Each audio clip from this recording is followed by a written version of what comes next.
اعوذ باللہ من الشیطان الرجیم بسم اللہ الرحمن الرحیم۔ السلام علیکم ناظرین گرامی، بنی اسرائیل کے زمانے میں ایک مرتبہ قحط پڑ گیا۔ مدتوں سے بارش نہیں ہو رہی تھی۔ لوگ حضرت موسیٰ علیہ السلام کے پاس گئے اور عرض کیا، یا کلیم اللہ، رب تعالیٰ سے دعا فرمائے کہ بارش نازل ہو۔ چنانچہ حضرت موسیٰ علیہ السلام نے اپنی قوم کو ہمراہ لیا اور بستی سے باہر دعا کے لیے آ گئے۔ یہ لوگ 70,000 یا اس سے کچھ زائد تھے۔ موسیٰ علیہ السلام نے بڑی عاجزی سے دعا کرنا شروع کی، میرے پروردگار، ہمیں بارش سے نواز، ہمارے اوپر رحمتوں کی نوازش کر۔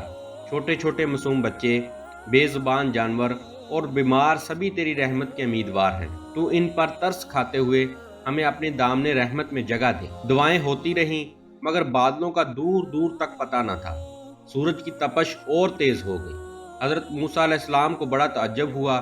اللہ تعالیٰ سے دعا کے قبول نہ ہونے کی وجہ پوچھی تو وحی نازل ہوئی، تمہارے درمیان ایک ایسا شخص ہے جو گزشتہ 40 سالوں سے مسلسل میری نافرمانی کر رہا ہے اور گناہوں پر ہے۔ اے موسیٰ، آپ لوگوں میں اعلان کر دیں کہ وہ نکل جائے، کیونکہ اس آدمی کی وجہ سے بارش رکی ہوئی ہے، اور جب تک وہ باہر نہیں نکلتا بارش نہیں ہوگی۔ حضرت موسیٰ علیہ السلام نے عرض کیا، باری تعالیٰ، میں کمزور سا بندہ، میری آواز بھی ضعیف ہے۔ یہ لوگ 70,000 یا اس سے بھی زائد ہیں، میں ان تک اپنی آواز کیسے پہنچاؤں گا؟ جواب ملا، تیرا کام آواز دینا ہے، پہنچانا ہمارا کام ہے۔ حضرت موسیٰ علیہ السلام نے اپنی قوم کو آواز دی اور کہا، اے رب کے گناہ گار اور نافرمان بندے، جو گزشتہ 40 سال سے اپنے رب کو ناراض کر رہا ہے اور اس کو دعوت مبارزت دے رہا ہے، لوگوں میں سے باہر آ جا۔ تیرے ہی کالے کرتوتوں کی پاداش میں ہم برانے رحمت سے محروم ہیں۔ اس گناہ گار بندے نے اپنے دائیں اور پھر بائیں دیکھا، کوئی بھی اپنی جگہ سے نہ ہلا۔ وہ سمجھ گیا کہ وہی مطلوب ہے۔ سوچا کہ اگر میں تمام لوگوں کے سامنے باہر نکلا تو بے حد شرمندگی ہوگی اور میری جگ ہنسائی ہوگی، اور اگر میں باہر نہ نکلا تو محض میری وجہ سے تمام لوگ بارش سے محروم رہیں گے۔